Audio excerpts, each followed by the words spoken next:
में जो कुछ भी कहा है, और इससे पहले पिछले महीने दिनांक 7 सितंबर को प्रबुद्ध वर्ग के हुए समापन कार्यक्रम के दौरान भी जो कुछ भी कहा है, तो ये सभी कार्य यहाँ बीएसपी की सरकार बनने पर बिना पक्षपात एवं भेदभाव आदि के इस समय से पूरे किए जाएंगे। और इस मामले में विशेषकर किसानों, गरीब व कमजोर एवं असहाय लोगों के तथा यहाँ सर्व समाज में से बेरोजगार लोगों की भी समस्याओं को दूर करने की तरफ विशेष ध्यान दिया जाएगा। साथ ही सर्व समाज में से ब्राह्मण समाज की भी सुरक्षा, सम्मान एवं तरक्की आदि के साथ साथ यहाँ धार्मिक अल्पसंख्यक समाज में से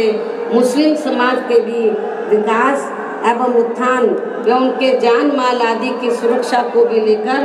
पार्टी ने अभी तक जो कुछ भी कहा है, तो उन पर हमारी सरकार द्वारा पूरी ईमानदारी व निष्ठा से जमीनी हकीकत में कार्य किया जाएगा तथा यहाँ की जनता को किसी भी मामले में निराश नहीं होने दिया जाएगा। वैसे भी बीएसपी किसी भी मामले में, मैं फिर इस बात को दोहराती हूँ कि वैसे भी बीएसपी किसी भी मामले में जो कहती है तो उस पर सही से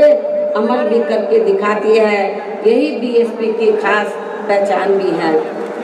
लेकिन इस मामले में सावधानी के तौर पर यहाँ मैं ये भी कहना चाहूँगी कि यदि यूपी के वर्तमान भाजपा सरकार ने यहाँ की जनता के प्रति अपनी जिम्मेवारी को पूरी ईमानदारी व निष्ठा से निभाया होता, तो अब यहाँ विधानसभा के आम चुनाव होने के नज़दीक यूपी की सरकार के साथ साथ माननीय प्रधानमंत्री जी व अन्य और केंद्रीय मंत्रियों एवं नेताओं आदि को भी यूपी की जनता को लुभाने के लिए अब यहाँ थोक के भाव में ताबड़तोड़ शिलान्यास, घोषणाएं व कच्चे कार्यों का भी उद्घाटन आदि नहीं करना पड़ता। आप नीचे हेलो नीचे क्या हुआ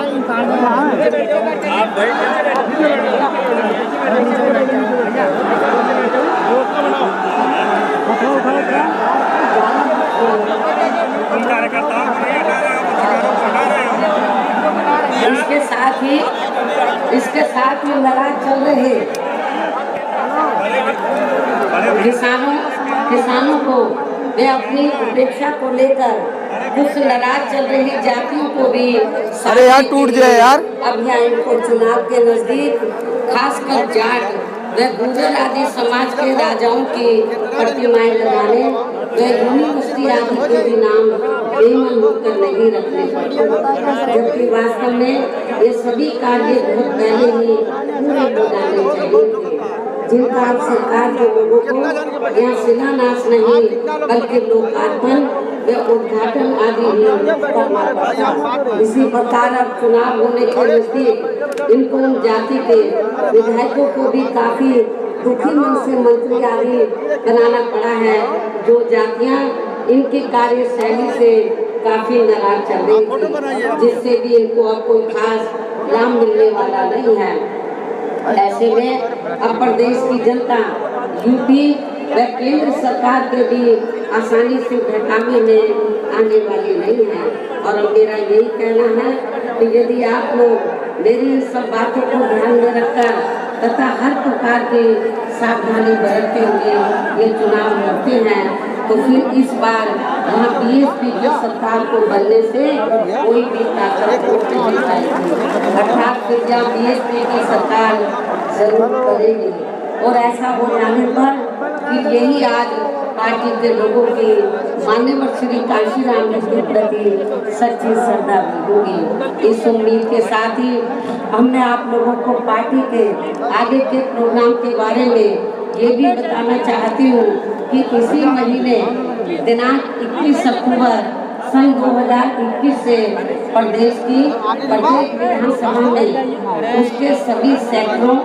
में पोलिंग बूथ आदि की बनी कमेटियों के सभी पदाधिकारियों को यहाँ विधानसभा चुनाव को खास ध्यान में रखकर उन्हें कैडर के जरिए हर स्तर पर तैयार व सजग करने का कार्य युद्ध स्तर पर पूरे प्रदेश में शुरू किया जाएगा। और ये कार्य पूरा होने पर फिर जरूरत अनुसार ही आगे का कार्यक्रम बनाया जाएगा। इसके साथ ही प्रत्येक विधानसभा वार कैडर का ये कार्य पार्टी के केवल पूरे मंडल को देख रहे मुख्य सेक्टर प्रभारियों व पार्टी के स्टेट एवं केंद्रीय वरिष्ठ पदाधिकारियों द्वारा ही दिया जाएगा। इतना ही नहीं बल्कि आपकी मदद के लिए पिछले महीने 7 सितंबर को व आज 9 अक्टूबर को भी मैंने खासकर यहाँ यूपी में होने वाले विधानसभा चुनाव को ध्यान में रखकर जो भी जरूरी बातें आप लोगों के सामने रखी हैं तो उन्हें बुकलेट के जरिए भी हर विधानसभा में वहाँ के लोगों तक जरूर पहुँचाया जाएगा। और इस मामले में मैं ये भी कहना चाहूँगी, यदि मुझे ये लगा कि आप लोग मेरे आज दिए गए इस आदेश व निर्देश का सही से पालन नहीं कर पा रहे हैं तो फिर मैं जरूरत महसूस होने पर पार्टी हित में प्रदेश की किसी भी विधानसभा में जाकर खुद उसका निरीक्षण भी कर सकती हूँ। इसलिए आपको ये कार्य पूरी ईमानदारी से करना है ताकि मुझे आपका इम्तिहान न लेना पड़े। इसके साथ साथ यहाँ मैं ये भी कहना चाहती हूँ कि इसी पैटर्न पर चलकर उत्तराखंड व पंजाब स्टेट में भी पार्टी के लोग ये कार्य 21 अक्टूबर से ही शुरू करेंगे। इस प्रकार से आप लोग अपनी तैयारी के साथ इन तीनों राज्यों में यहाँ की सरकारों को सत्ता से जरूर बाहर करेंगे। अर्थात आप लोग उत्तर प्रदेश में व इससे लगे उत्तराखंड प्रदेश में भी अपनी पार्टी की सर्वजन हिताय व सर्वजन सुखाय की सरकार जरूर बनाएंगे। साथ ही पंजाब स्टेट में भी बीएसपी व अकाली दल गठबंधन की श्री सुखबीर सिंह बादल जी के नेतृत्व में यहाँ भी अपनी सरकार जरूर बनाएंगे। इस भरोसे के साथ ही अब मैं मान्यवर श्री कांशीराम जी की पुण्यतिथि के मौके पर केंद्र की सरकार से इनको भारत रत्न की उपाधि से सम्मानित करने की भी जोरदार मांग करती हूँ और इसके लिए इनसे ये विशेष आग्रह भी करती हूँ। हालांकि इस मामले में हमें ये मालूम है कि केंद्र में कोई भी जातिवादी सरकार जल्दी से हमारे दलित वर्ग के महान व्यक्तित्व को इस उपाधि से सम्मानित करने वाले नहीं हैं। और इस संदर्भ में बाबा साहब डॉक्टर भीमराव अम्बेडकर का खास उदाहरण आप लोगों के सामने। आप लोगों को मालूम है कि बाबा साहब ने तो देश का संविधान बनाया और जब केंद्र में अंग्रेजों के जाने के बाद कांग्रेस सत्ता में आई, राज्यों में भी रही,